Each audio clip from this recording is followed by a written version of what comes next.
Okay, so hello everyone and welcome to the Crypto Talks podcast. Today I have a special guest. I have over someone whom I knew, it seems like, I don't even know since when, but it feels like since ages. We've been in the similar online circles, we've followed each other for a while, and now somehow we ended up having similar themes on our podcasts. So we're working in crypto, covering crypto parallel to each other. Welcome to Gary Leland over to the show. He's the seasoned podcaster that I probably one of the longest podcasting friends that I know since years and years, with great experience. Also the founder of the podcast movement, Crypto Cousins, co-host. Loads of things. I was discovering him over and over again when I realized that I was going to interview him. But I'll give the floor to you because I know that there are loads of things that you've been doing that I haven't covered yet. So let's discover some more. Well, we've known each other a long time, I guess, but in internet years, it's a lifetime. Yeah. And in cryptocurrency years, it's like 5 lifetimes as fast as that moves and changes, right? Yeah, absolutely. Like a month is 5 years in cryptocurrency world with the way things change. But I built my first e-commerce site in '96. I started my first podcast in 2000. By 2004 rather. By 2006, Time Magazine had included our podcasting website as one of their 50 coolest websites. Wow. We started Podcast Movement, I guess, in 2014, maybe, 13. 2016, I went to Podcast Hall of Fame. And in 2017, the city I live in, Arlington, Texas, made March 1st Gary Leland Day. So that's kind of cool. Wow. I have a day of the week named after me in Arlington, Texas. Wow, that's really cool. And now my newest vertical, which is what we're here to talk about, is cryptocurrency, which is the Crypto Cousins. And, I had been podcasting. I probably was one of the first 100 podcasters on the planet back in 2004. And as soon as I found, I can't say as soon as I found out, because I'd heard of crypto or Bitcoin when it probably was $1, but I didn't investigate it at all. And then a good friend really tried to convince me at 300, and I didn't listen at all. Oh. But several months ago at 3,600, I did listen. And being a podcaster, I wanted to learn as rapidly as I could. So I started, most people say, you would listen to a podcast, but I started a podcast to learn. I found that when you start a podcast, and I guess it would go for a YouTube channel or a blog or anything, but seems podcasting is what I enjoy. You can talk to a lot of high-profile people that you'd never get to talk to otherwise. And you can ask them your questions. It's a very nice excuse, actually, to approach people who would otherwise, first of all, not really know who you are and therefore not talk to you. But now you have the media and you have the excuse and you approach them, and very often they just say yes straight away. So it's not really that difficult as many may think. So absolutely. And I agree with you. I mean, this is one of the reasons that I started my podcast about crypto, was because I wanted to learn fast. And instead of reading these very technical books, I wanted someone with a human language in a simple way to explain things to me that are close to the real life. And I think the best approach is just talking to people.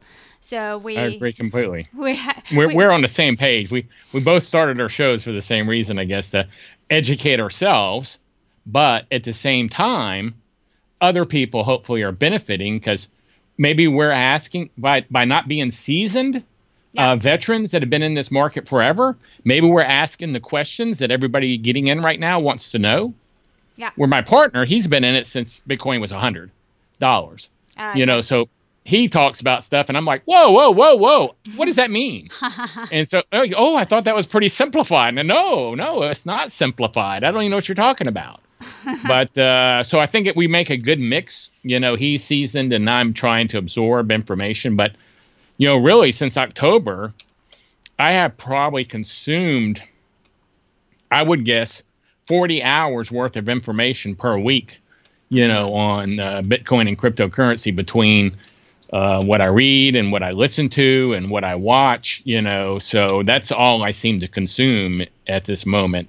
So I'm not an expert by any means, but I think I know a heck of a lot and a lot more than a lot of people because, face it, we're still in the early stages, of this. And it's kind of like when I started my first website in 96. People were telling me, what are you going to do with that? And that's the way people are now. That's what I think Bitcoin is like now, or crypto.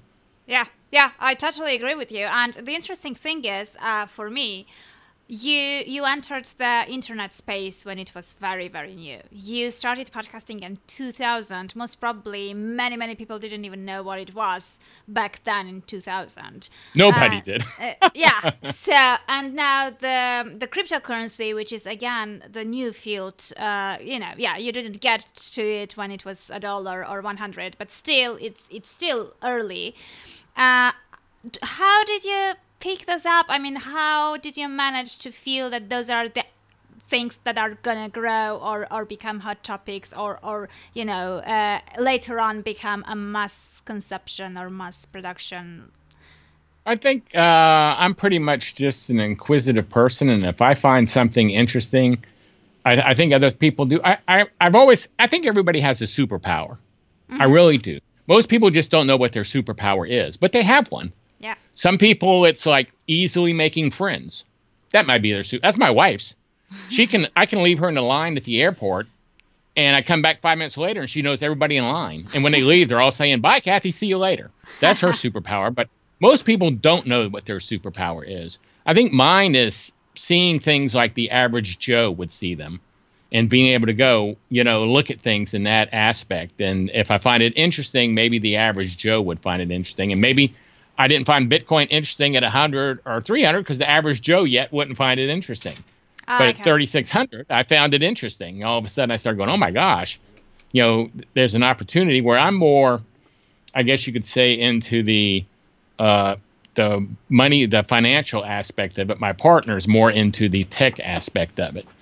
So that's another reason we make a good match. But I think if I find things interesting, I feel like a lot of people do. Like I said, I don't know. That might be a bunch of rubbish, but that's all I can really figure out. Yeah. I mean, so how has this journey, I mean, I call it a journey down the rabbit hole. At least that's how, I felt in the very beginning when I ended up having crypto and having no clue what it was.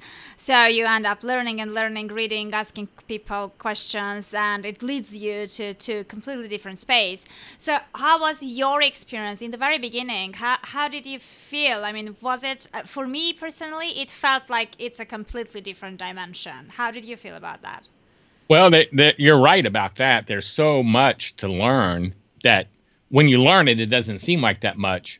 But there's so much to learn. For instance, I was listening to a podcast the other day. I can't even remember whose podcast it was. And I started thinking about all the things they said, the terms they were using. And I was kind of like going, wow, I wouldn't know any of these words if this was the first time I'd listened to this podcast. I wouldn't, or not first time I listened to the podcast, but if I had not been in crypto, I would have no idea what they're talking about. Yeah.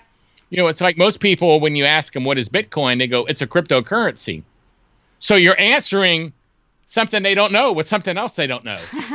You know what I mean? What is Bitcoin? Well, it's a well, I don't know what a you know what I mean? So right off the bat, I think I was so intrigued that I just dove right into it. And it was, like I said, it's been an absorption process. I call it drinking the Kool-Aid. You call it going down the rabbit hole. I right away admitted I had drank the Kool-Aid. And now if you go to my Facebook page, I noticed last week that like 19 of my last 20 posts were about Bitcoin. Now it's like 40 of my last 41 posts are about Bitcoin or crypto. So I started going back, deleting some of my posts because it was so one-sided. I mean, but it's a great world. I have a lot of people contacting me now wanting me to speak. I guess there's a ton of people wanting to get into it, and it hadn't been that long. Yeah. But I'm the only expert that they are familiar with. It's weird. I see myself tagged on other people's comments all the time now. Do you know anyone who knows about Litecoin? I won't even know the people, and someone will put Gary Leland in there. So I'm being tagged daily everywhere. Like I said, I I'm more of a marketing guy. Yeah. When you really get down to it. And so I'm just marketing Bitcoin, I guess, or crypto to a degree. So I'm not really smart on a lot of the technology as I am on the marketing. Yeah. Of marketing myself, my sites, and everything. And right now that's around Bitcoin. I'm going to say Bitcoin instead of crypto because that's easier for me to say. Yeah, I see what you mean. I mean, for many people, still, crypto and Bitcoin are synonyms that they use these days. So it makes sense. What about? Well, we get to people my age in their 60s. Most of them still are trying to figure out what Skype or email is. So going on to crypto is a little difficult for them. That's one of the things about being old is when you go to a party, your peers, there's really not much you have in common with them if you are into tech really heavier. For me, most of them are talking about golf or fishing or something. I'm like going, I don't have time for golf or fishing, Yeah, makes sense. So what about how did the cryptocurrency in general and this knowledge that you acquired and you getting into cryptocurrency changed your life? Do you see what it brought to you as an added value? Well, my niche, I have several verticals. I own the largest wallpaper store in Texas and, a lot of wallpaper websites. I'm really big in the girls' fast pitch softball. That's my main niche with the fast pitch websites and stores and brick and mortar. But this new vertical is really how it's changed my life is it's consumed my life. It's really all I really care about right now. We're mining, so that's been a real learning experience, mining. Actually, on our store at cryptocousins.com, we're even selling miners. And, they're plug and play miners. You receive them in the box, you unplug them, plug it in, turn it on, and you're mining. Are you making them? Yes, we're making them ourselves. Wow. And we've sold 4, I think, so far, because we're new at it. We have one model. We're getting ready to come out with our biggest one yet that is really a pretty big one. I bought it for myself. I put it together for myself, and then we said, well, gosh, we should offer one this size, for people, because a lot of people want to buy them, but they don't know how to build. And we list the parts, on the site, so people could put them together, because we're not like hiding them. We're saying, here's what we did. Here are the parts. Here are the links to Amazon, hoping they'll do our affiliate account. But people are buying them right and left because they don't know how to build computers. I guess if you were techie, you'd build your own, but there's a lot of tweaking to it. It's not as simple getting it set up. Once you get it set up, and they receive them, like I said, you just plug it in and turn it on, and bam, you're mining. What is the energy consumption thing? Because I heard they consume lots of energy, or it's not the case anymore. Well, the ones we're mining pretty much are like having. We have the amount of wattage on the site under the miners under each one we tell, but it's like the one we sell the most of has 6 cards in it, graphic cards in it. And it's like having 4 300-watt light bulbs on. So it's not, but we're not mining Bitcoin. We're mining Zcash. Okay. So it's a lot easier coin to mine. And we can mine Zcash. You can mine Bitcoin Gold. Okay. There's several options. And then I'm taking that. I was exchanging it for Bitcoin, but gosh, Zcash is doing pretty good. So now I'm kind of like just keeping that. Well, these days, everything does pretty good. Like, when I was talking to people, I'm like, I was speaking to a guy and he said, well, I'm not doing that well. I'm losing money. And I'm like, how can you lose money in this market? Like, how do you manage to do that? It's really, these days, like everything is really green and happy crypto days, basically. It looks like, I don't know how long it will take. And everyone is very excited. So I'm presuming how they will look if the trend, just shifts for a while, because it seems like people are very emotional when they are, especially the ones who are just getting into it, when they start trading. How do you deal with the emotional roller coaster, especially with this volatility in place? Well, actually, that's a pretty good question, because everybody buys on the way up and everybody sells on the wrong time when it's on the way down. It's like we emotionally buy and sell. Yeah. Oh, it's going up and it's real high. Let's buy it. Oh, it's going down. Let's sell it. So When I first got into it, matter of fact, I was buying it at like $3,600, $4,000. And one of my best friends said, Gary, everyone I know that's bought this has lost money on it. And I think I was at like 7,000. The price had gotten to 7,000 at that point. And I said, well, Mark, how could they lose money seeing how it's the highest it's ever been? Yeah.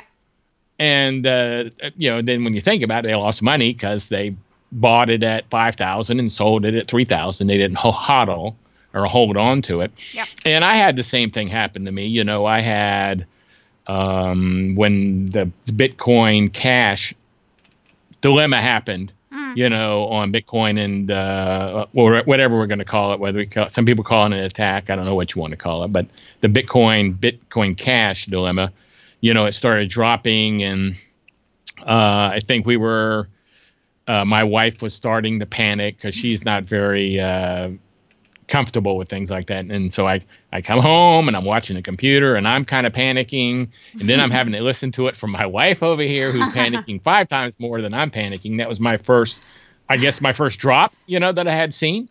And we had bought some in the 7,000 range because we were still buying. So when it dropped under 7,000, we're going, oh my gosh, we weren't worried about the $3,600 price one. So I finally said, the heck with this. And I sold. She had given me some money out of our, mutual funds. I sold that and gave her the money back and said, here, I can't take your static anymore. I can't handle this and handle you. Here's your money back. We're just going to play with my money.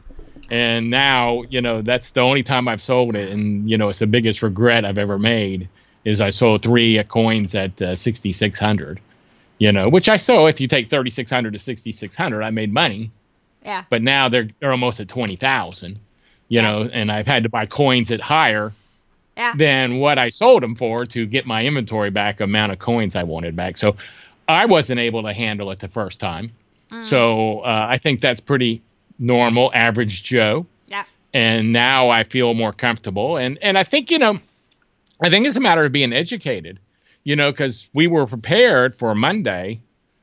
The funds came out. Monday or Sunday night at 6:00 here in the U.S. Yeah.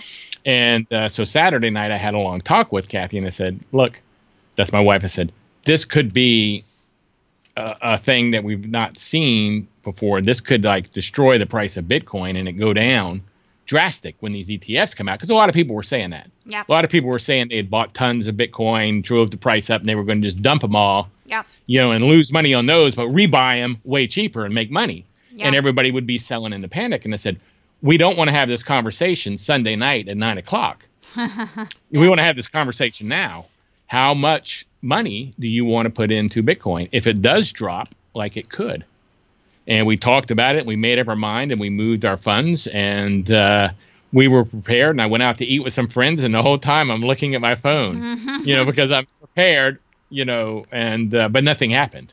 But yeah. I think because we were educated, and I think that's the biggest deal is being educated, we were aware of what could happen. So we weren't panicking like we had the time before. Because that's the reason people panic. I think they don't know what's going on. And all they know is they bought, and especially if you bought at, the other day it got, it got to 17, 18 last week. If you bought at 18 and all of a sudden it dropped to 10, you're pretty much panicking. Yeah. Now I think I'm at the point that I don't have that issue because there gets to be a point in time where you've bought low enough that it's really, really going to have the bottom fall out of it for you to get scared. I mean, so I think that I bought low enough now that that's not a concern that I would hodl no matter what happens. But when you're new and you see half your investment go away, it's pretty easy to get scared, I think. So I think education is the basic key there for anyone who's going to get into this. Just don't buy it, absorb all the content you can about it so that you feel comfortable with what's happening and you're prepared. Yeah. So if that did happen Sunday night, we weren't going, what's going on? What's going on? We were in a position where we go, well, what you knew we what thought you were doing. Yeah. Exactly. Yeah, totally makes sense. So you mentioned education. I mean, it's relatively two newbies talking to each other, so we definitely rely on like people who know way more than we do when we are educating ourselves. And I think this space is overcrowded in terms of many people who believe they are the experts but are not, and those who are experts who are not so loud in the space also. So newbies may get overwhelmed in terms of the quantity of the information out there, the amount of people who always have opinion about exchange rates, about crypto, about blockchain, and what's gonna happen in the future and all that stuff. So how do you select who to listen to? What is your criteria? Where to go? Who to speak to? Where to get the credible information? Well, I personally listened to everything. I think I've almost listened to every podcast on the internet, in iTunes. Maybe even every episode. So I think by listening, you can make up your mind for yourself who you think is going to help you more and is giving you accurate information. And after if you're listening to podcasts like I do, and after a while, you're gonna decide, oh, like Trace Mayer, he's a great guy. I listen to Bitcoin Bobby. He's got a funny name, but he gives out good information. Cryptoverse, another one. And he's a European. I think he's from London maybe, but he gives out good information. So, and I listen to Bad Podcast. Joel, and I can't remember his partner's name. I know Joel, but I can't remember his partner's name. I don't know him. So there are a lot of them, and it's a matter of going through. And a lot of them just don't appeal to me because they're just more worried about yakking than they are telling you any information that's any good.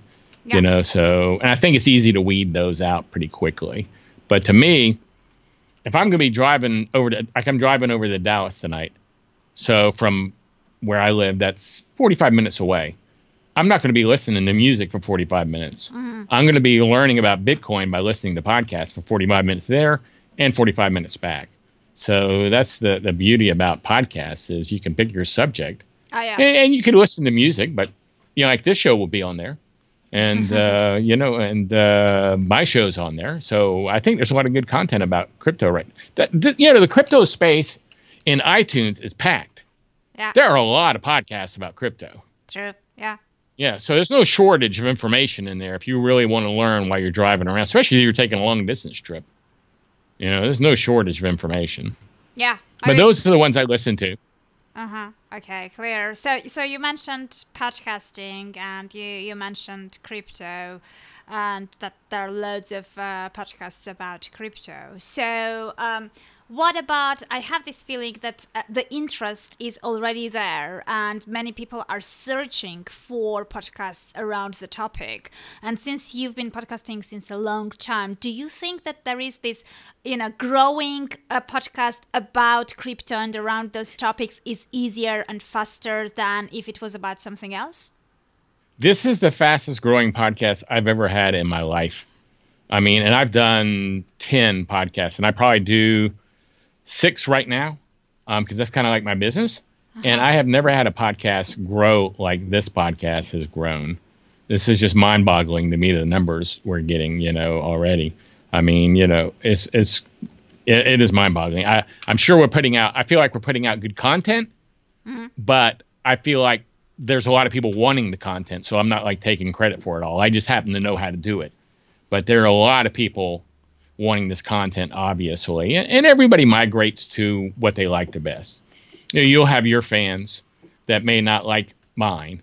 Maybe my fans may not like bad coin or bad crypto, where bad crypto's fans may not like mine. Yep. Because everybody, and not to saying any of the podcasts are bad. It's just they all have their own niche and their own listeners. As to the information they're giving, which is all.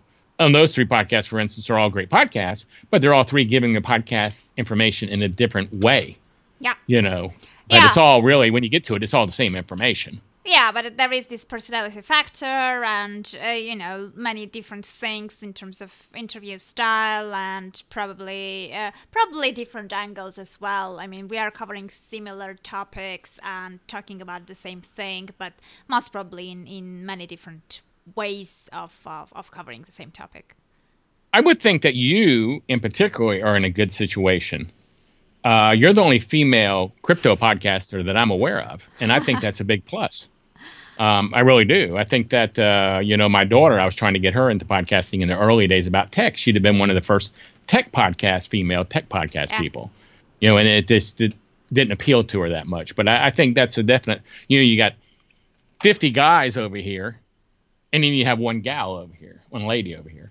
So I think that works to your advantage, which is a good thing for you. I mean, I'm not saying that in a negative content. I'm saying that's a really good plus for you. Plus, you have a nice voice and everything, and some people want to just listen to a nice voice rather than my voice, Thank you. So, getting back to crypto, what do you think about the following? I think everyone talks about crypto and Bitcoin in the aspect of, we should get into it. Is it too late? Can we still make money? And making money is the main motivator of the things. But when the whole thing was being created and what's behind it, which is the blockchain, very few talk about that tech that is behind the whole thing, and that by itself is a very fascinating thing and changes loads of industries. So why do you think the focus is on crypto versus the blockchain? Is it because it's easier to evaluate and see the value of the crypto itself, or why everyone talks about Bitcoin and no one really is interested in the blockchain aspect of the things?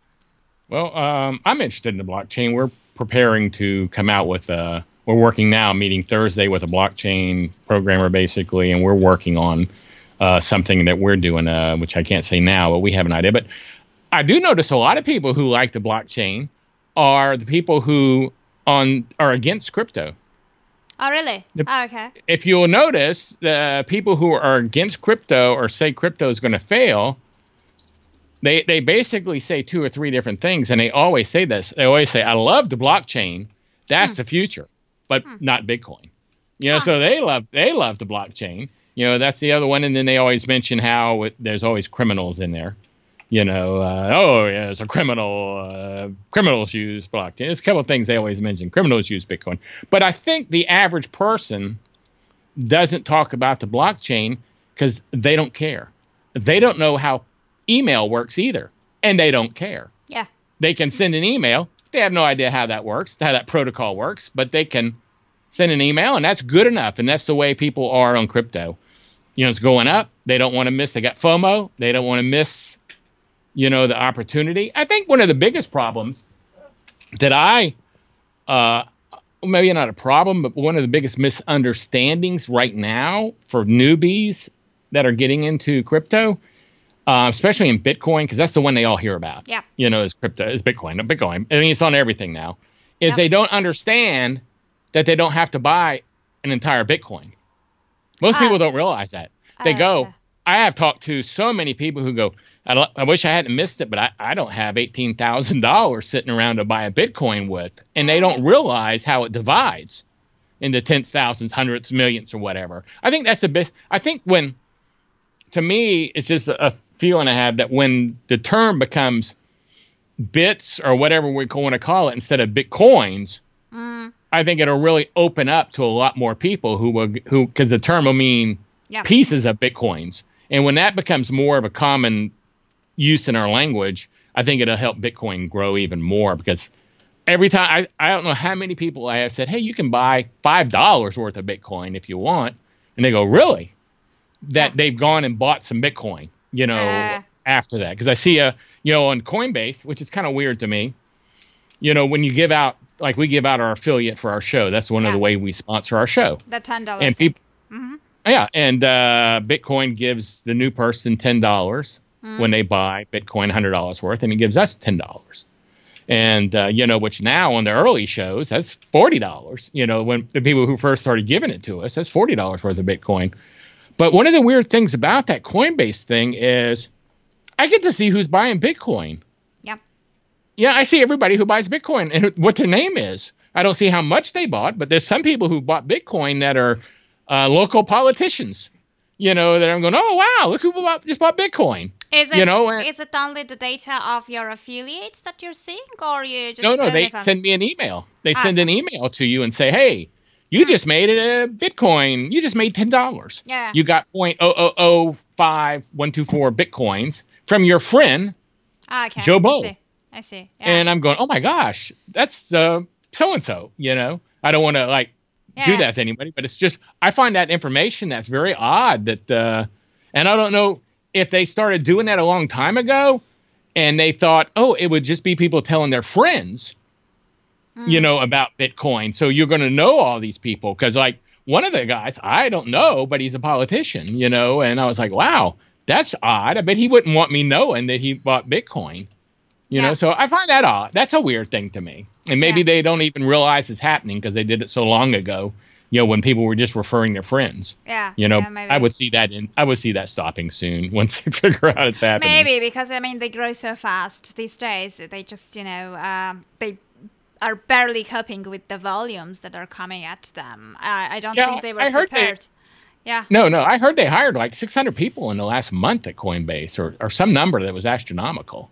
Oh, okay. The growth is so Well, much. I mean, I don't know. I'm when I'm looking at the forums and Facebook groups and different places, people do complain that there are big delays, and I presume it's because of the volume.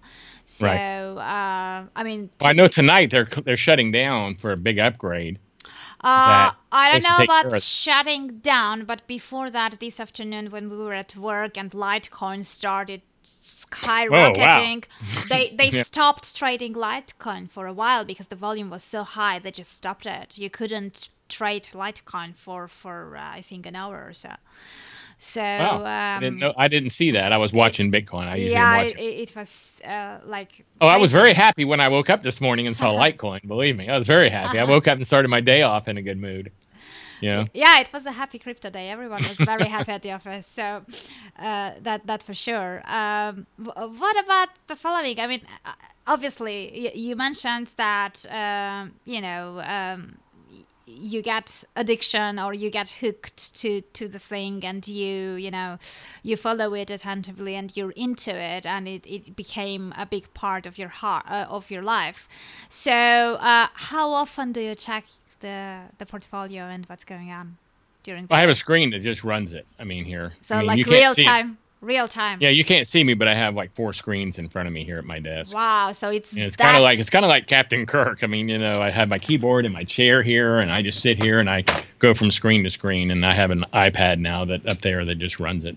Wow. So Okay. And so then I am always. It's like someone asked me how often do you check on Facebook? I go, I don't actually ever get off of it. I mean, I have one screen dedicated just to that because I do so much marketing on that. okay. And I see. and then I have my crypto group, the Crypto Cousins group. Yes. But then I run another 400 groups, Wow. for my main business of softball. So I'm on there quite a bit. So that's my So media of choice. so how often do you trade? Because obviously, when you are looking at real time, a lot of things are happening. So the temptation of buying and selling should be big. I'm not a big trader. I'm a buyer. I'm a hodler. I'm a buyer. Okay. I did trade some Bitcoin the other day, last week for Litecoin, which turned out to be very good. Yeah. But I don't think it's kind of hard. I mean, I'm not a financial advisor, so I don't want to tell people to do, but it seems to me kind of hard not to do good. I bought my last purchase, I bought it like 12,000 and it went down after I bought it. And someone said, hey, you screwed up. And I said, I'm not real worried about it. And now it's 18,000. So I think it's kind of hard to screw up too much right now. If you go with the top ones, it's the people who are hunting for those ones that are 5 cents and 10 cents, hoping to make a ton of money. I think to me, I want to go with the top ones because I think there's a lot of money to be made in those. But I don't do a lot of trade. I do more buying than I do trading. And the only reason I traded that Bitcoin, it was sitting in my Coinbase account or my GDAX account. So I said, oh, what the heck? Let's buy some of this Litecoin. But I'm more of a buyer, than I'm a trader. Yeah. Yeah. Makes sense. So in that case, the following question. I mean, there are many people who do hold Bitcoin because they know the value of it. They've heard all these predictions of how far it can go and all that stuff. But I'm just a little bit debating between the things, thinking about, we call currency something that we do exchange and we use as a payment method, right? And Right. now, like, everyone is tempted to keep it, so it's not really used as a currency. No, it's more of a store of value right now, I think. I think you're correct about that. But, you also got to take into that store of value, and like I said, these are just my thoughts. The fact that there's supposed to be 21 million Bitcoin in the year 2140. Now there's supposed to be 16 million right now. But they say about 4 million Bitcoins are lost forever. So that brings that 16 million down to 12. Then they say Satoshi has 1 million. That brings it down to 11. So then you use that number and you go, well, there's 11 million Bitcoins. That's what everybody, finally, if you talk to them, that's what a lot of people will agree on. Yeah, 11 million, 12 million, whatever the number is. That's what's available right now. And so if you think about it, that's not enough Bitcoin for every millionaire in the United States to own one Bitcoin. And there's definitely a drive for people to own Bitcoin now. But I think that number is a false number, that 12 million, because I'm not selling you my Bitcoin. My neighbor, he's not selling you his Bitcoin. My friend in South Carolina, he's not selling you his Bitcoin. My partner with Crypto Cousins, he's not selling you his Bitcoin. So I think when you get rid of all the hodlers, maybe there's 3 to 4 million Bitcoin available. And that makes a big difference. So I think there's a long way to go, even though it is a storage of value. But I also think on your point of view, your comment you just made, that people are holding it instead of buying with it, where you are correct. When email and the internet first came out, people weren't using, especially the internet, people weren't using that internet every day. That was kind of hard to use and they were holding it. But when Netscape came out, when the browser came out, oh my gosh, the thing jumped like no tomorrow and it revolutionized and everybody got on the internet. And that's what I think Bitcoin could be at now. It's like before Netscape came out to the internet, maybe that's what Bitcoin is now. And now the stuff's being produced for people to be able to use Bitcoin easily. Like you've got credit cards now or debit cards. Yeah. But people aren't going to, I'm not going to go buy something for $100, because I know that next month I'll end up having paid $400 for it.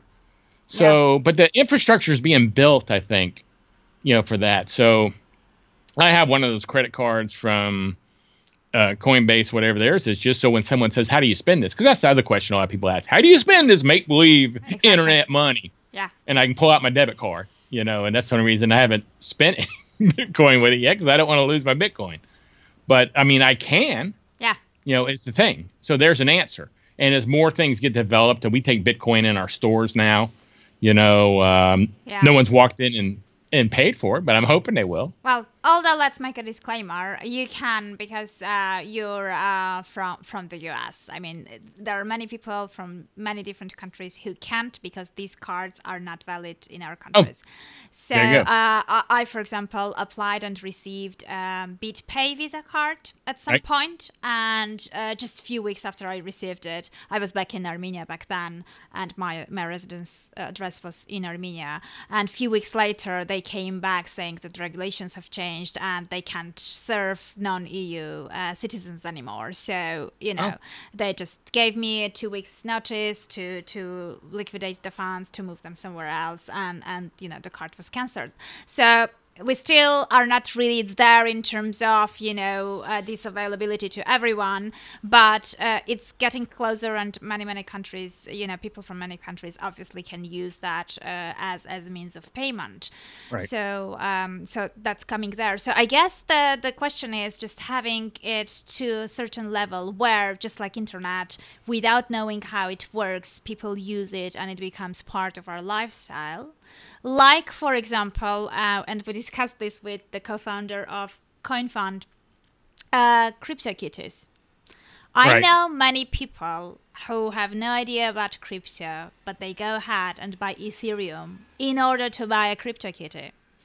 So my question to you is, do you have a CryptoKitty? I do not have a CryptoKitty. I'm very aware of CryptoKitties, and I know people who have CryptoKitties, but that really had no appeal to me at all. I'm too much of a hodler to spend my money on a CryptoKitty. But I think that's amazing how much interest that brought in crypto and Ethereum, and how much traffic that brought to the Ethereum network. Like 1/4, I think, 25% or even more. Yeah. Yeah, it's just mind-boggling to me. But I think that was a good thing. It showed that you could build something with crypto, for crypto, and that the masses would come to it. So I think it was a good thing, and it showed a good point. Yeah, I think it was a good point in that sense that, you know, if you can find something that appeals to masses, they will come no matter how. I mean, it's complex. It's not like a straightforward process, right? You have to buy Ethereum, you have to get an Ethereum wallet, you have to use that crypto to buy the kitties and stuff like that. So it's, you know, it covers most of the first steps of the newbie people who are getting into crypto. So, you know, whether they want it or not, they already learn the basics, so to speak. Right. And I think someday, though, that'll all be much easier. Yeah. To, you know, I think you'll have your wallet with your crypto in it of all kinds. And, you know, that process is going to be so much easier. Right now, it is a little difficult with the keys and everything for people. But I just have a feeling that that's when someone figures out how to make that easier for the masses who are not into it, I think that's going to make a big difference. And that's going to be kind of like Netscape coming on the scene. You know, for instance, I would like a wallet that had all my stuff in it and on one page, kind of. And I just hit my key and I had it, you know, and it automatically copied instead of having to go to each section. You know, like right now I got to go travel over to my Coinbase, get my key, or I got to travel over to my Litecoin or my Ethereum in my wallet, and not all my wallets have. So now I'm trying to get another wallet because it doesn't have something I bought the other day. But someday I think there'd probably be a wallet that shows them all on the front page. And you just click the button beside it and it copies your key for you. You don't have to be doing all this messing around. That would be an easy fix to me. Well, but no one's come up with that. That was exactly what I was thinking, because, like, you know, you have different wallets from different crypto, and at the same time, you can have them all on the exchange, but then the exchange is where you're not supposed to keep your stuff, right? Right. So it's you know, it's not you're moving it around periodically, especially if you are from those who trade periodically, so you don't really have to just keep it somewhere and hold it, right?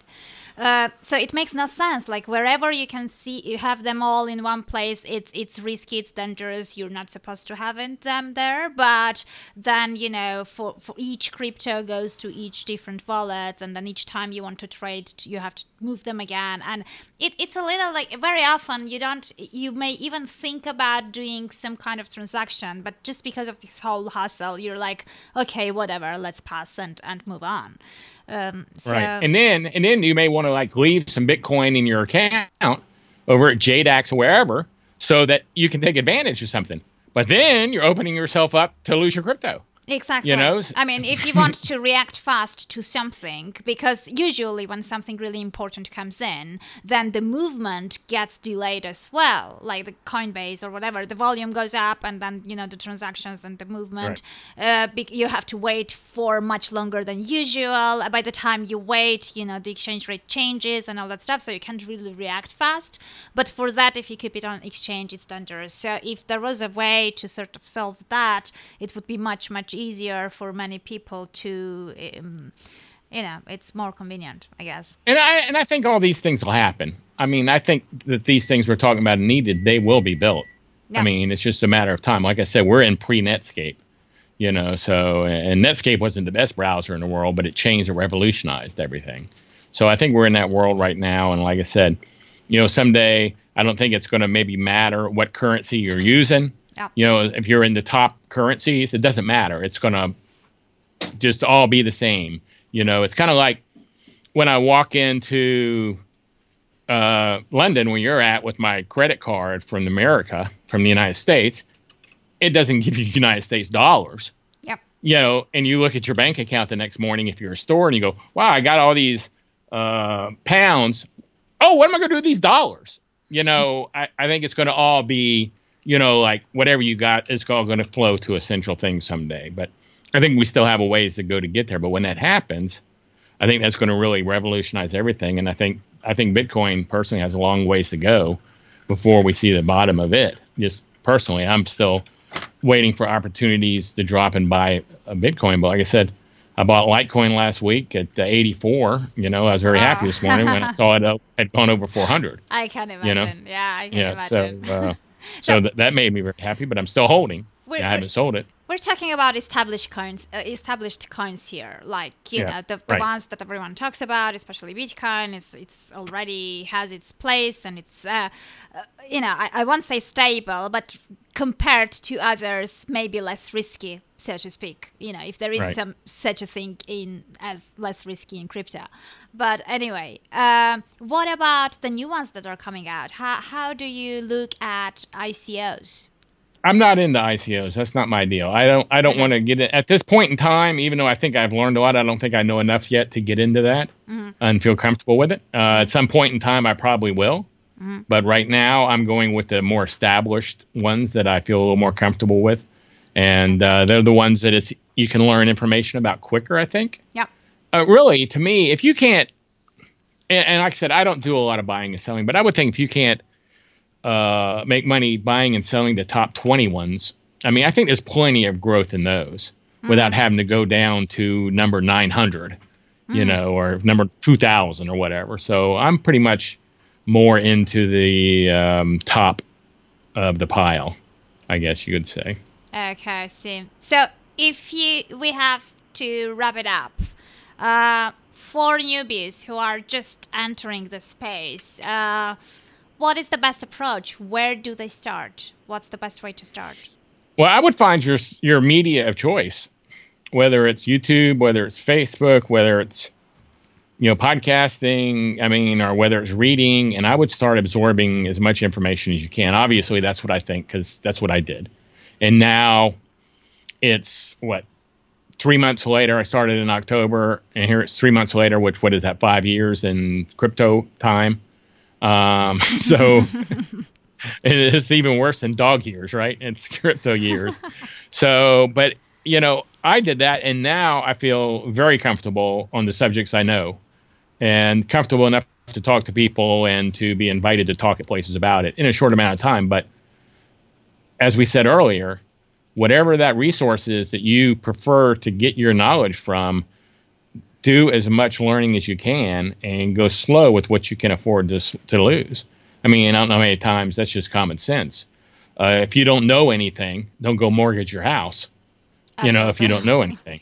Don't do that. No, don't do that. But, as you gain knowledge, you still probably don't want to go mortgage your house. But, you're more comfortable putting in bigger amounts, maybe, or making trades. But know what you're doing before you do it. Gain the education. It doesn't take that long to get caught up.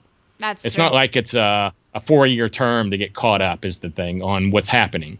In months you can be caught up and be on a pretty good pace to know what's going on and to understand what people are talking about when they say things. And do it all the time, because it's changing so fast that you have to be in the loop and you have to follow what's happening, because things really change very, very fast. And you're right. And you need to be in the loop kind of so that if the bottom falls out of something, you kind of have an understanding maybe ahead of time as to why the bottom fell out.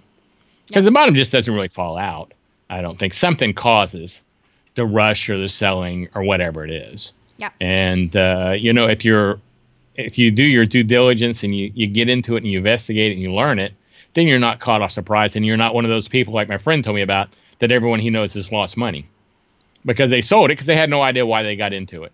Yeah. It was really probably what happened. They bought it, someone said it, and they said, oh my gosh, I've lost 10%. I'm getting out of this.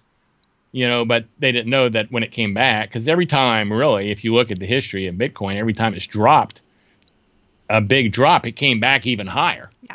So it's never dropped and stayed down. It's always dropped big drops because it is volatile, but it's always come back way higher than where it dropped from.